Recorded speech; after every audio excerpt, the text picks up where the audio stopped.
Marseille, capitale du sud-est de la France. Le 9e arrondissement de la ville accueille depuis 2010 un grand programme de restructuration du secteur Rabato-Schlossing.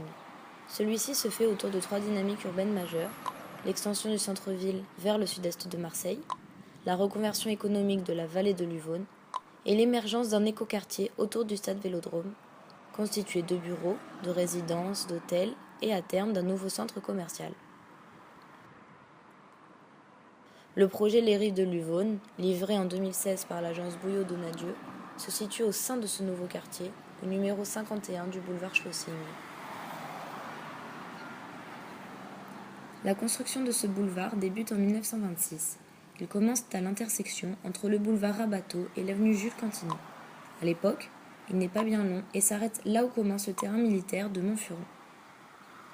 Il est ensuite prolongé en empiétant sur le site militaire en 1964 et il se construit sur son bord les résidences Besançon 1 et 2, logements réservés aux gendarmes de la caserne voisine. Ce n'est qu'en 1966 que ce grand axe routier se terminera pour rejoindre le boulevard de la Pugette. Les militaires accèdent au terrain par l'avenue des Tirailleurs. La construction des Rives de l'Uvonne constitue la 3e phase de restructuration du boulevard Schlossing. Ces phases consistent en la démolition d'anciens logements pour les remplacer par d'autres, en plus grand nombre. Elles sont réalisées par la SNI Est. La SNI, Société Nationale Immobilière, est un groupe qui gère aujourd'hui 275 000 logements en France, parmi lesquels ceux réservés aux militaires, comme c'est le cas sur le projet de l'Uvonne. Celui-ci remplacera les 86 logements de Besançon 2. Il y a 4 programmes différents dans ce projet. La construction de 131 habitations, allant du type T2 au type T5, une crèche de 60 berceaux, un ensemble de 163 places de parking et 252 mètres carrés de locaux administratifs pour un coût total de 25 millions d'euros. Les installations réservées aux soldats de l'armée de terre représentent 95 logements et 40 berceaux de la crèche.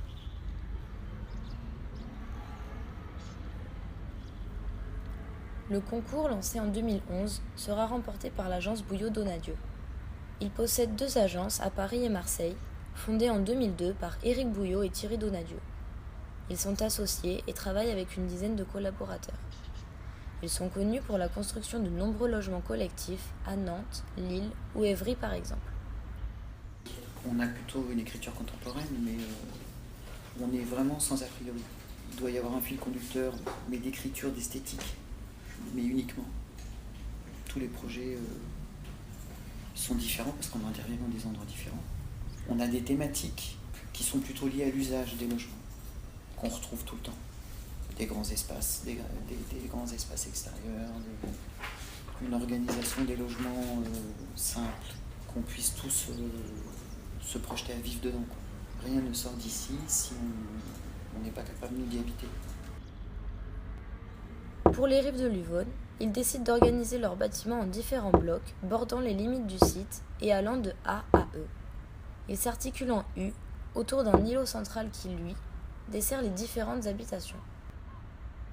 3 études étaient tous arrivés à la même conclusion qu'il fallait se mettre par rapport au boulevard. Il ne fallait pas se mettre dans le côté longitudinal du boulevard tel qu'on l'a fait, mais il se mettait ce qu'on appelle en pelle, transversalement, pour pouvoir avoir des vues.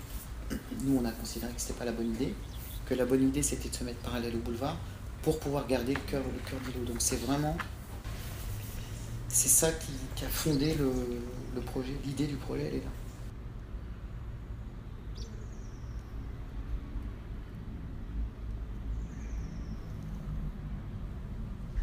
Les 2 problèmes majeurs rencontrés sur le site sont le Mistral, vent venant du nord-nord-ouest, et les fortes nuisances sonores provenant du boulevard.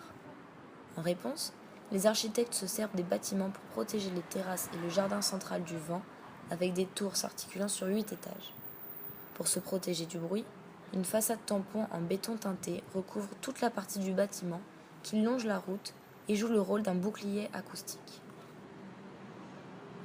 On perçoit ce bâtiment, boulevard Schlossing, en voiture. Et donc c'était le côté cinétique qui nous intéressait, c'est-à-dire cette perception de quelque chose qui tourne. Cette perception-là, tu l'as qu'en voiture. Pour ça que ce qu'on donne à voir, c'est la lecture du bâtiment vue par les piétons où tu rentres dans la façade, la façade devient blanche, et tu as la façade que tu perçois en voiture, qui est la première peau, où il y a cet effet cinétique. Les blocs A, B et C sont ceux disposés le long du boulevard. Le bâtiment est continu sur les 4 premiers niveaux et les 4 niveaux supérieurs se développent en 3 tours, mises en renfoncement par rapport à la rue.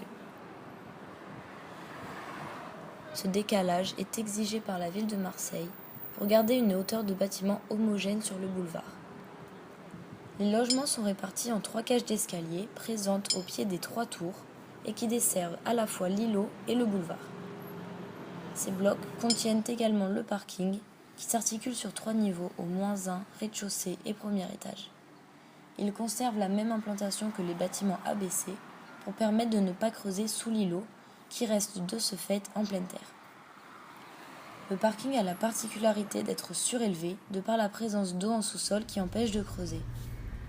Cette contrainte permet aux architectes de surélever les appartements qui commencent alors qu'à partir du premier étage. Je ne voulais pas qu'on habite ni au rez-de-chaussée ni au premier étage sur le boulevard Chaussée. Il y a trop de bruit. Et donc c'était d'une certaine manière de mettre le parc de stationnement au premier. Ça me permettait de combler le vide et puis de donner à voir et de le donner à voir en façade. C'est pour ça qu'on voit la rampe quand on est en façade. Les appartements duplex s'organisent entre le 2e et le 4e niveau. Tous les duplex sont traversants d'est en ouest. Le rez-de-chaussée accueille la cuisine ouverte sur le salon, une salle de bain et une grande terrasse de 55 m² qui offre une vue sur l'îlot et sur le grand paysage de la chaîne Saint-Cyr. L'escalier mène à un hall qui dessert 4 chambres exposées côté boulevard ou côté jardin et une salle de bain. L'apport de lumière dans les chambres se fait par de grandes ouvertures depuis lesquelles on peut apprécier la vue, principalement sur celle exposée au cœur du bâtiment.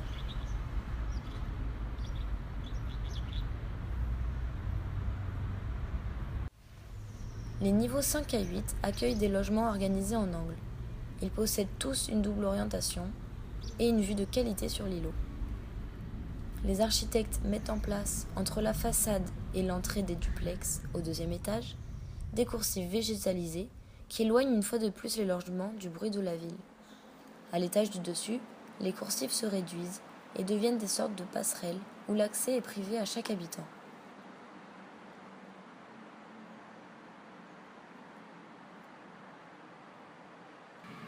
Enfin, les blocs ABC accueillent la crèche qui se trouve au rez-de-chaussée.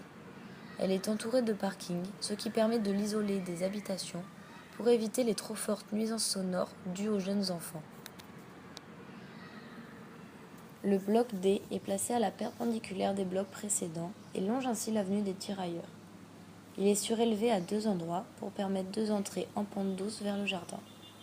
Les habitations commencent donc à partir du premier étage. Ils sont tous orientés nord-sud. Ce bloc accueille par exemple les logements de type T2. Ceux-ci possèdent, comme chaque appartement du projet, un espace extérieur conséquent. Ici, une terrasse donnant sur l'avenue des Tirailleurs. Les logements sont desservis par des ascenseurs et escaliers qui donnent sur des coursives extérieures. Celles-ci offrent une vue d'ensemble sur le jardin et les bâtiments au travers d'une trame d'ouverture perceptible depuis l'extérieur. La vue en hauteur depuis ces coursives permet d'appréhender l'ensemble des logements. On a fait tout un travail pour que les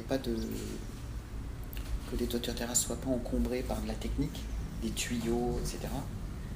Quand on monte dans les étages du bâtiment D, des coursives, tu vois toutes les toitures terrasses des bâtiments E, il n'y a rien dessus. Ça, c'est une volonté que les gens ne voient pas tout un tas de tuyaux sur les terrasses, c'est pas très gracieux. Les blocs E sont ceux qui sont les plus proches du terrain militaire. Ils terminent le U formé par les bâtiments précédents. 3 blocs s'articulent chacun en forme de papillon, symétriques par rapport à un escalier central qui dessert les différents appartements. Ce sont les blocs les moins hauts du projet, allant du rez-de-chaussée au niveau R+2. Ce sont également les seuls blocs où sont installés des appartements en rez-de-chaussée. Ceux-ci possèdent des jardins privatifs à l'arrière et à l'avant, et les habitants des niveaux supérieurs ont également des terrasses. La faible hauteur de ces bâtiments et les grandes trouées qu'on observe de par l'escalier ouvert sur l'extérieur permet de conserver la vision du grand paysage. On habite différemment selon l'endroit où on habite. On rentre chez soi différemment et on habite différemment. C'était pas souhaitable de rentrer de la même manière chez soi quand on vit sur le boulevard Schleswig, ou quand on vit en cœur d'îlot, ou quand on rentre par le boulevard des Tirailleurs. La présence d'un espace vert conséquent au cœur des habitations et offert à tous était l'objectif majeur des architectes pour ce projet. Ils ont tenu à protéger durant la totalité des travaux les majestueux platanes et l'alignement d'acacias préexistants au projet. Cet îlot est au centre du projet et de ce fait, c'est lui qui en est l'emblème. Les architectes ont souhaité que chaque logement puisse avoir une vue de qualité sur celui-ci, qu'il puisse devenir un lieu d'échange et de rencontre, de jeu et d'apprentissage. Chaque habitant peut passer par le jardin pour rentrer ou sortir de chez lui. Il forme une sorte de sas entre le dedans et le dehors, entre le privé et le public, ou entre le bruit de la ville et le calme du chez-soi. On peut y observer en détail la diversité des volumétries des blocs.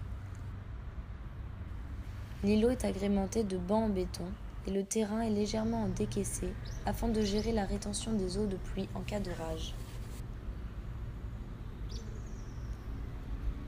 L'attention portée aux habitants est omniprésente dans ce projet et traduit une réflexion plus large menée par les architectes urbanistes Bouillot et Donadieu sur les usages liés au logement qui vont plus loin que les fonctions premières du rentrer chez soi. Ce projet de logement est donc remarquable à la fois en matière d'insertion urbaine, de qualité architecturale et d'usage pour les habitants des lieux. Par définition, l'architecture, c'est quelque chose que tu inventes à chaque fois. Donc c'est toujours un prototype que tu fais. Donner de la diversité, ça fait partie de notre boulot.